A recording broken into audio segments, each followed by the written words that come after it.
Hello aspirants, a very good morning to all of you. Welcome to Officers WBCS Academy. আমি doctor Dibyendu Saha, panchayat development officer through WBCS 2016। 10 minute Anandabazar নামে একটি initiative আমি start করেছি, যেখানে আমি রোজকার আনন্দবাজার পত্রিকার গুরুত্বপূর্ণ খবর, যেগুলো প্রতিযোগিতামূলক পরীক্ষার দিক থেকে গুরুত্বপূর্ণ, সেগুলোর ডিটেলসে ডিসকাশন করি এবং তার সাথে কিছু অ্যাডিশনাল ইনফরমেশন তোমাদের প্রোভাইড করে থাকি।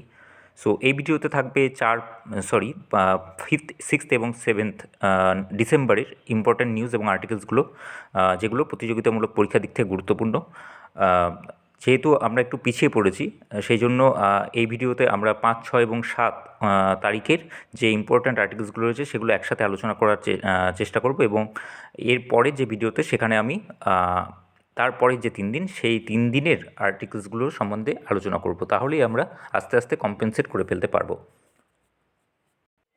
প্রথমেই চলে আসি আগের ভিডিওতে করা কোশ্চেনটি প্রসঙ্গে।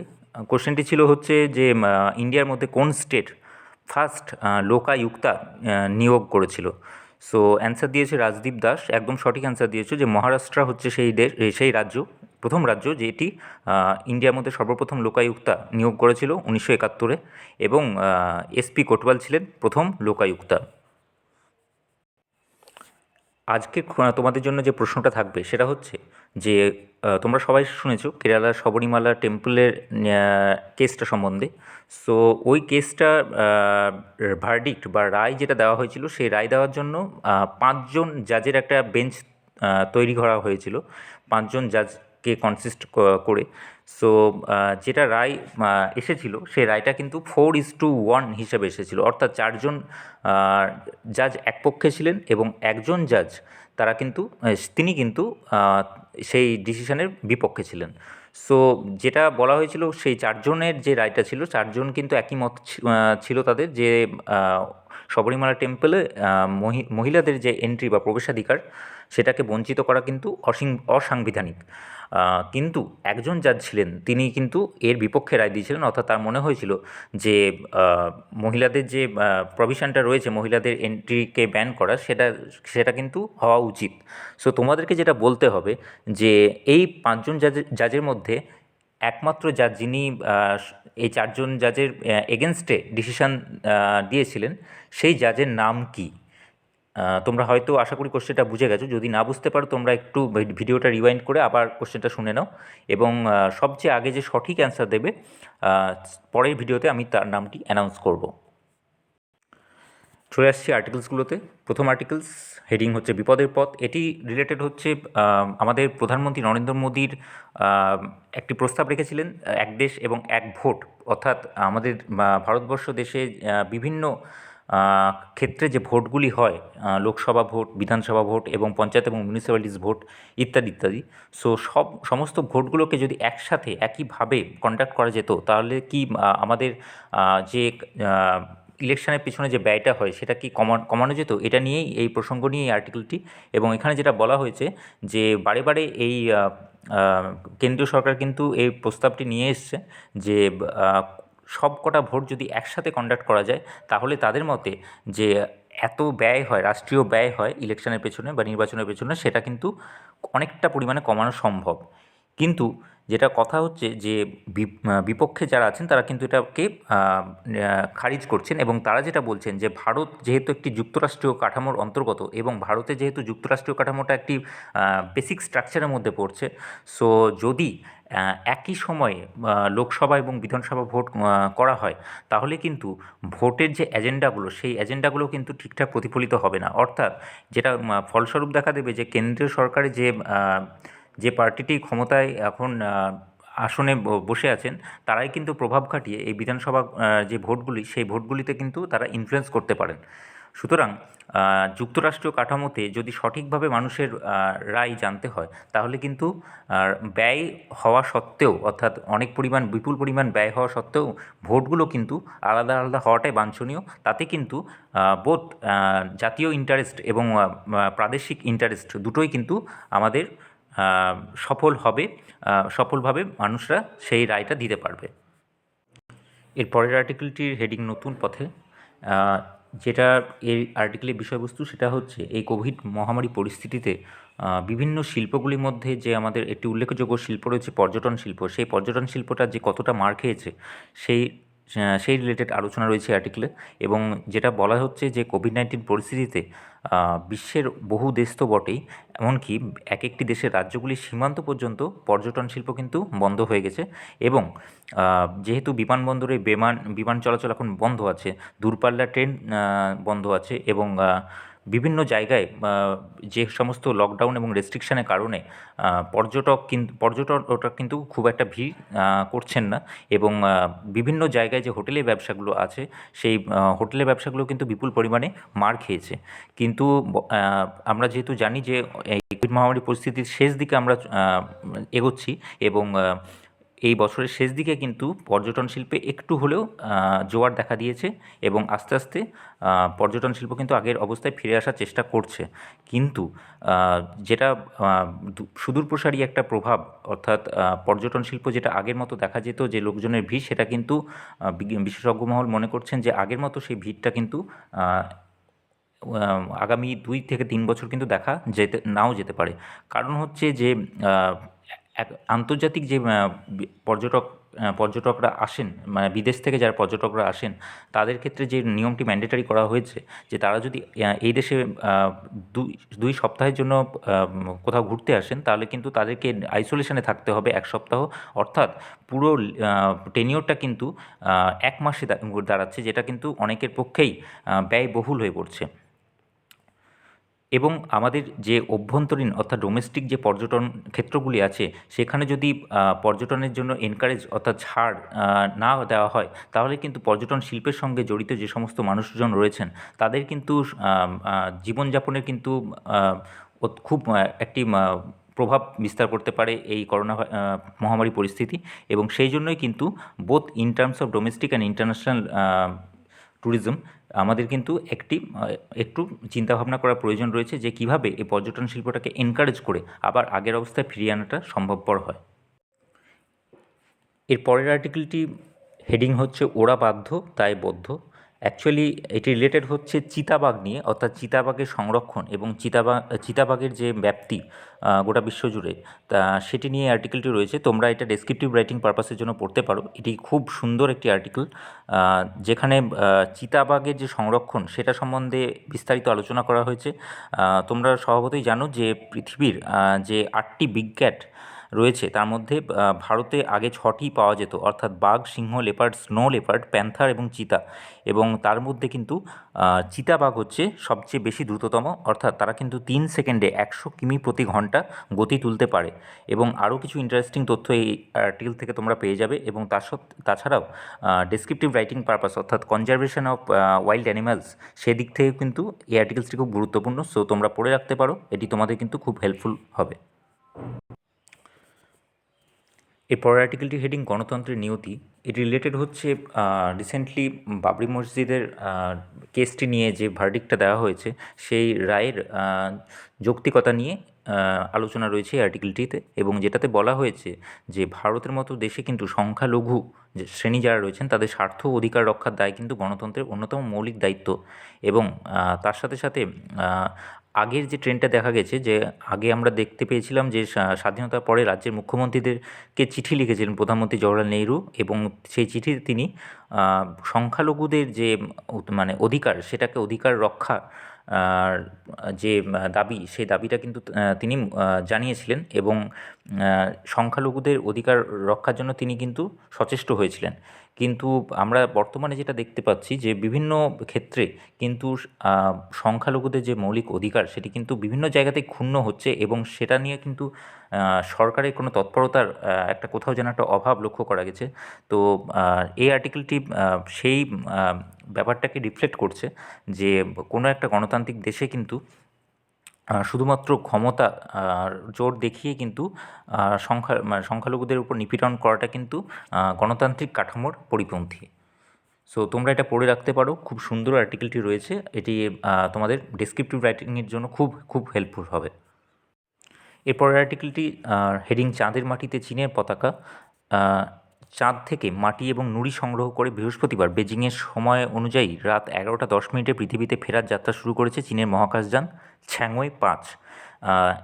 ছ্যাংওয়ে-5টি হচ্ছে চীন থেকে পাঠানো একটি মহাকাশযান, যেটি চাঁদের যে ভূপৃষ্ঠ রয়েছে সেখানে খনন কার্য করে সেখানকার যে নমুনা অর্থাৎ স্যাম্পল সেটা কালেক্ট করেছে এবং সেই নমুনাটি পরীক্ষা হবে এবং পরীক্ষা নিরীক্ষার মাধ্যমে এই চাঁদের যে আগ্নেয়গিরি সম্পর্কিত বিভিন্ন তথ্য রয়েছে সেই তথ্যর অনুসন্ধান করার চেষ্টা চালানো হবে এবং চাঁদের যে পোর্শনে যে অংশটিতে আগ্নেয়গিরি আধিক্য রয়েছে যেটাকে আমরা মন্স রুকমার যার নামে পরিচিত যে জায়গাটা সেখানে কিন্তু এই মহাকাশযানটিকে অবতরণ করানো হয়েছিল এবং বিশেষজ্ঞদের ধারণা যে এখান থেকে সংগ্রহিত নমুনার বয়স 130 কোটি বছরের বেশি হওয়ার কথা নয় এবং এই মিশনটি যদি সফল হয় তাহলে আমেরিকা এবং রাশিয়ার পরে চীনই হবে চাঁদ থেকে নমুনা সংগ্রহ করে আনা তৃতীয় দেশ এবং এর আগে আমেরিকার অ্যাপোলো এবং রাশিয়ার লুনা ল্যান্ডার এই দুটো মহাকাশযান অভিযান চালিয়ে চাঁদ থেকে নমুনা তুলে এনেছিল। এর পরের আর্টিকেলটির হেডিং কৃষকের ক্ষোভ জাতেরও। তোমরা এটা পড়ে রাখতে পারো, এটি ফুললি ডেসক্রিপটিভ রাইটিংয়ের জন্য ওরিয়েন্টেড এবং তোমরা যদি এটা পড়ো তাহলে কিন্তু এটা হেল্পফুল হবে কারণ বর্তমানে কিন্তু তোমরা সবাই জানো যে কেন্দ্রের যে আনা 3টে ফার্ম ল আছে সেই লয়ের এগেনস্টে কিন্তু বিভিন্ন বিক্ষোভ এবং বিভিন্ন ধরনের সমালোচনা হচ্ছে এবং সেটি রিলেটেড আর্টিকেলস অ্যানালিটিক্যাল আর্টিকেল কিন্তু তোমরা ডেসক্রিপটিভ রাইটিংয়ের যে কোশ্চেনগুলো আসে পরীক্ষাতে সেখানে কিন্তু তোমরা এক্সপেক্ট করতে পারো এবং যদিও সেটা ডাইরেক্টলি পলিটিক্যাল ওরিয়েন্টেড আসবে না, পলিটিক্যালি ইনফ্লুয়েন্সড আসবে না, কিন্তু ইনডাইরেক্টলি তোমাদেরকে কিন্তু অ্যানালিসিস করতে দিতেই পারে কোনো একটি রিপোর্ট রাইটিং বা কোনো একটি লেটার রাইটিংয়ের মাধ্যমে।